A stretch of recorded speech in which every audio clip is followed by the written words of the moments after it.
The village of Oakhaven was a quiet place, tucked away in a valley where the fog seemed to linger long after the sun had risen. For years, the townspeople avoided the old manor on the hill, claiming that the walls themselves had ears. Elias, a young writer looking for inspiration, didn't believe in ghost stories and decided to rent the property for a month of solitude. The first day was peaceful enough, filled with the scent of old paper and cedar wood. Elias spent his afternoon organizing his desk near the large bay window that overlooked the overgrown garden. By evening, a heavy rain began to fall, drumming rhythmically against the roof and making the house feel like a wooden ship at sea. As the clock struck midnight, Elias heard a faint sound coming from the hallway, a soft rhythmic thud, like a ball bouncing on a carpet. He opened his door, but the corridor was empty and dark, lit only by the occasional flash of lightning. He dismissed it as the house settling and went back to his desk, trying to focus on his work. The next morning, he found a single wet footprint in the middle of the kitchen floor.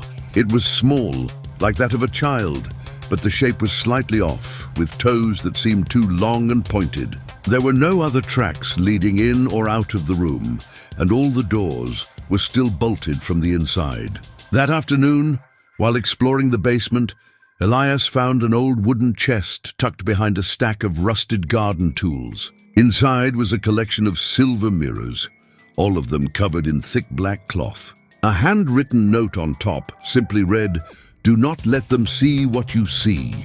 Curiosity got the better of him, and he uncovered the smallest mirror, hanging it on the wall of the living room. At first, it showed nothing but the reflection of the dusty furniture and the fireplace. But as the light faded into twilight, he noticed a shadow in the mirror that wasn't in the actual room. The shadow stood in the corner behind his chair, perfectly still and unnervingly tall. Elias turned around quickly, but there was nothing there, only the empty corner and the peeling wallpaper.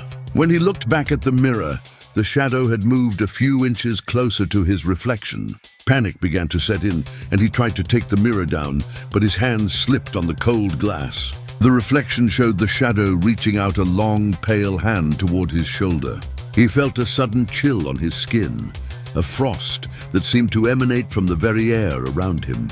He ran to the front door, desperate to leave the manor and the hill behind, but the handle wouldn't turn. The wood felt warm and soft, almost like skin, and it seemed to pulse under his touch. From the top of the stairs, he heard the sound of the ball bouncing again. Thud, thud, thud. He looked up and saw a small figure standing in the darkness of the landing. It wasn't a child, though it was small. Its limbs were thin and bent at odd angles, and its eyes glowed with a faint, sickly yellow light. It held a silver mirror of its own, pointed directly at Elias. "Is it my turn to watch?" the creature whispered, its voice sounding like two stones grinding together. Elias realized with a jolt of horror that the house wasn't haunted by spirits, but by reflections that had escaped their glass prisons. Every mirror he had seen in the basement was a trap for someone who had stayed too long. He dived for the living room, grabbing a heavy brass fire poker and swinging it at the mirror on the wall. The glass shattered into 1,000 pieces, and for a second, the house let out a high-pitched metallic scream.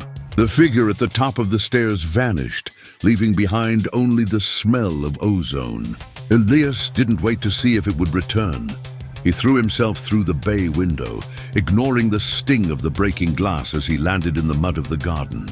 He scrambled to his feet and ran toward his car, the engine roaring to life just as the front door of the manor slowly creaked open. As he drove away, he glanced in his rearview mirror one last time. In the small reflection, he saw himself sitting in the back seat of his own car, staring back with yellow, glowing eyes. He realized then that breaking the mirror hadn't ended the nightmare. It had only let the reflection out into the world with him. Like, share, and subscribe my YouTube channel for more interesting stories.